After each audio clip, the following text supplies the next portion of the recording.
Hey guys, it's Colorado Giants here, and today I'm going to talk more about what my channel is and what it's about, and specifically what type of fishing I enjoy to do and what I will be showing more of later on in the future. But what I love to do at the moment is fly fishing, and fly fishing is one of the things that not many people do, and the people that do make it look like it's a secondary science, like it's something from out of this world. But I'm just gonna break it down to some few things that I like to do personally. And I get it that the film is on vertical, I don't have a camera, and my phone's an Android, Samsung. So yeah, so right now what I'm gonna talk about is 5 best indicators you can use. Four. So the first one is for beginners. It's probably the easiest one. It's a thingamabobber, and a thingamabobber is what you see here. It's a plastic bubble that has air in it, so you can, squeeze it, and it's not gonna go down because it's filled with air. And what you do here is, you see this little notch right here. What you do is you take a little piece of line, some tippet. We like, us fly fishermen like to name regular things for fishing, just make it sound like it's something else. So here's your thingamabobber, and I'm gonna take some of this 5-pound. It's a 4X 5-pound, and it's 30 yards. It's a Lost Creek, which is one of my favorite companies to use. So we spin a little bit of that. Got some line here. I'll break that. So what we're gonna do is take this line right here. We're gonna make a little loop, and this loop right here, you're gonna take it, you're gonna shorten it and make it a tiny little loop. What you do is you want just enough so it can go through your indicator, just enough, just boom. And once it's through your indicator, then you just kind of go around. You take it, you loop it around your indicator, as done here. You go around and then you just kind of cinch it. What that does is, now that you have an indicator which is from the line that is attached to your fly line, or your your leader, which is attached to your tippet, which then attaches to your indicator, and then from your indicator you just kind of go down, and your fly should be attached to this end. And it can be moved very, very easily. Just kind of take out some line and then unloop it, as so. Take your line, if I can get it, there it is. You just kind of move the indicator up or down or however you want, and that's indicator number 1. And I like to use the smaller sizes because it alerts the fish less, it doesn't make as much sound, and it's all around a really good indicator. And I don't use pink, I use like natural colors like clear or white. Those are going to be your best, colors, so no fish can spot it. And yeah, so that's indicator number 1, so I'm going to put that to the side.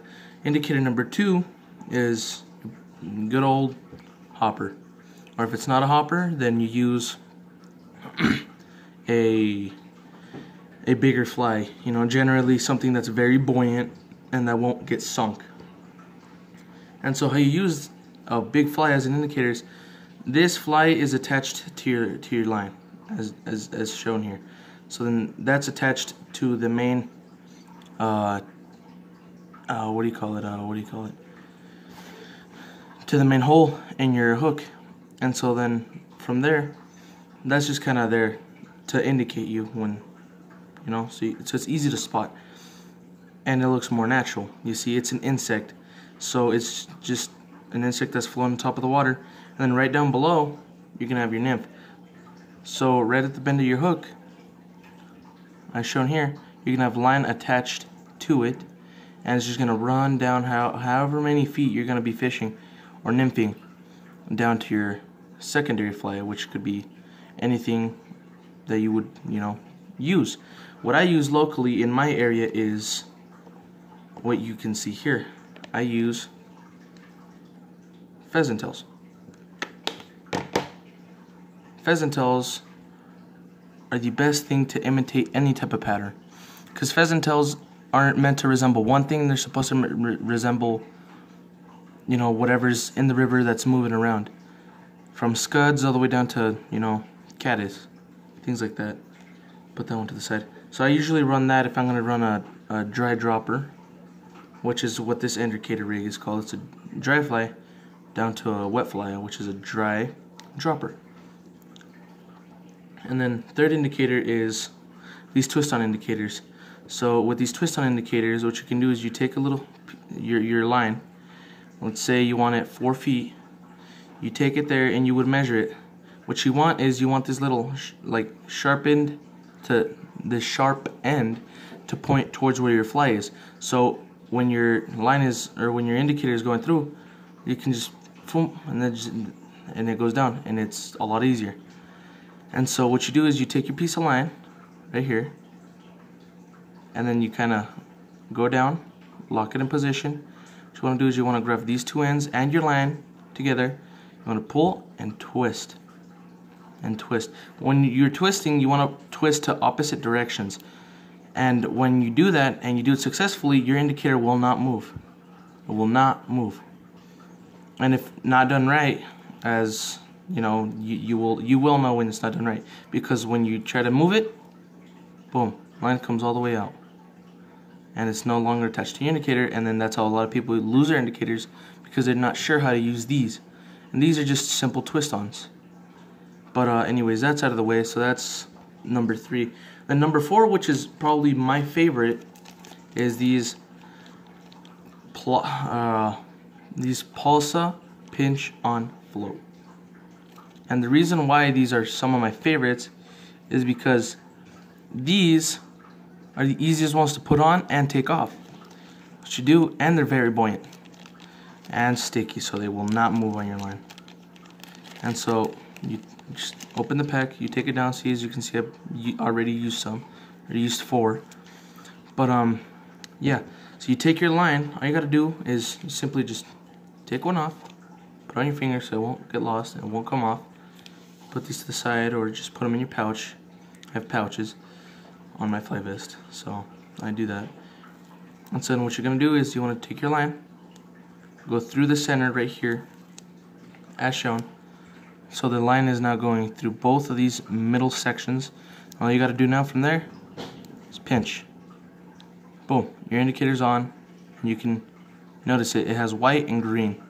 And it's very easy to notice because it's a non-natural thing that's in the water, and they're just great. They'll float anything from size 16s to size 22s, as long as you don't go over size 16s. And yeah, so that's the last indicator. That's the 4th one. And tippets. Tippets I use, which is some of my favorite, is this Lost Creek. This one's been through a lot, so has this one. I've had these for a while. They last me a while. And or I go to Cabela's and get their nylon right here. Nylon. This is the 5X, which comes in a variety from 4 pound, as you can see right there, all the way down to 5X goes from 4 to 5 pounds. And their nylon is super stretchy, and it lasts you a while. And if you know how to do knots, this tippet will not break. And that's the reason why I use Lost Creek and the Cabela's nylon. Or if I can't find any of these, I'll just go with anything from Umpqua or Orvis, and anything that has nylon on it. And then another thing that I love to do when I use big buoyant flies like hoppers or, you know, things like that, is I use this thing called gink. And gink is the most, in my opinion, most easy to put on and learn how to use floating utility that you can, you know, use. And all it is it's a solid right now, and it's in its bottled form. It's pretty cold. And what you do is this gink, once placed on your finger, it starts to melt. So it goes from solid, and you just kind of do that. It just kind of just turns into a liquid. It's kind of crazy how that works, but all you do is move it around a little bit and it melts instantly. All you gotta do is just, you know, kind of coat your fly just a little bit, not too much, because if you place too much, it's gonna be too buoyant and it's gonna look unnatural, and that's not okay for the fish. Kind of place it around just a little bit, just enough on each side, each bottom piece, and just enough to have a buoyant fly, but not enough to like make it a thing that's just like a leaf on top of the water. You don't want it to look like that, because it'll have some weird reflection and make chemicals, and it's not okay. And you just have that, and this will last you like 4 fish before you either, 1, have to change the fly because it's destroyed, or 2, it simply is just drowning and you're just gonna have to dry it and redo the process. And like I said, the thingamabobbers, they come in a 5-pack. I have 3 left out of my 5-pack. I'm gonna have to go pick up more. And yeah, those are my rigs. Well, not my rigs, but indicators that I like to use. And then another thing that I would recommend if you're gonna pick any type of split shot, I'd recommend Angler's accessories. And Angler's accessories, the reason why I chose them is because 1, they're cheap, and 2, there's a lot of them in there. You got from 0.06 grams, which are these tiny little ones, not even as big as my fingernail, like they're tiny, all the way down to your big honkin' 20 grams right here, 0.20 of a gram. I use these guys because 1, I only need 1 of them, and 2, they will not come off. If you pinch them right, they'll come off, but the reason why I don't pinch them on too tight is because if you pinch them on too tight, and let's say your fish goes on, it'll just cut it and just snap. And you don't want that, because if it snaps, you lose 1, a big fish, 2, you lose your flight, and 3, it's really bad for the fish.